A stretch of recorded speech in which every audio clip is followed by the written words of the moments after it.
¿De quién es este nombre?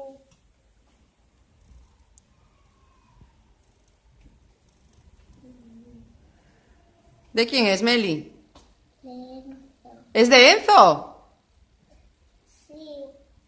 ¡Un aplauso! ¡Otro! ¿De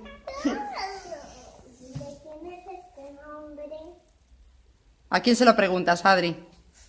Ay, nada. Vale. De Antía. ¿Es de Antía? Sí. ¡Aplauso!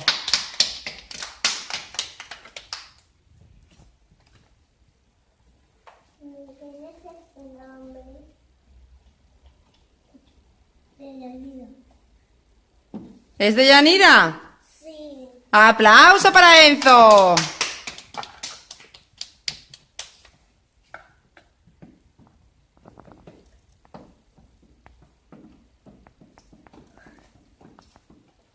¿De quién es este nombre?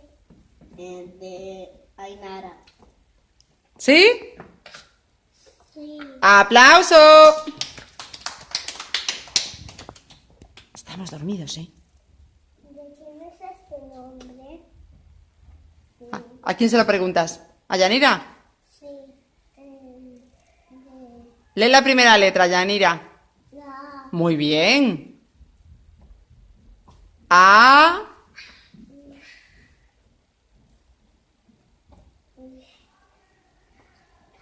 Te está dando una pista, Adri, ¿eh? Adri. Ana. Vale, aplauso para Yanira. Adriano. Adriano es otro niño del cole, ¿sí? Solo cambia una letra.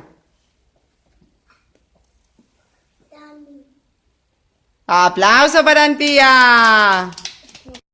Vale. Ainara. Po.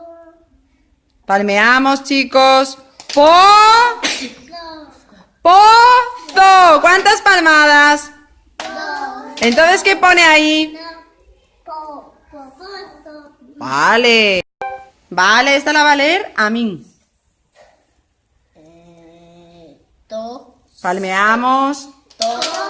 So. Toses, Amin. Sí. Un poquito, ¿no? Muy bien, pone toso. ¿Cuántas palmadas? ¿Cuántas? Dos. Muy bien. Antía, te tocó. Mo. Palmeamos. Ñi, ñi, ñi, ñi. ¿Cómo habla la del bigote? Ño, ño, ño, ño, ño, ño, ño, ño, ño. Mo. Todos a la vez, palmeando. Mo. ¿Qué es un moño? Es algo que se hace en el pelo. Muy bien, un recogido, ¿verdad? Lo llevaban sobre todo las flamencas, Enzo. ¿No te acuerdas que lo vimos en los vídeos? ¿No te acuerdas? Donde se clavaban luego la peineta. Le toca a Melissa. Palmeando todos, venga. So. Una palmada. La L con la O. Entonces, ¿cómo leemos? Solo. Solo. No escucho las palmadas. ¿Qué significa solo? Estoy solo. ¿Qué? Yanira, te toca. La M con la O. Po. ¿Le ayudamos? Mo. Palmada. Mo. ¿Y cuál viene después? La T con la O. To. Entonces, ¿qué hay ahí? ¿Qué palabra es? Mo. To. ¿Cuántas palmadas? Vale. Enzo. De. Palmada. Dedo. Dedo. Enzo, ¿cómo palmeas? Dedo. Vale.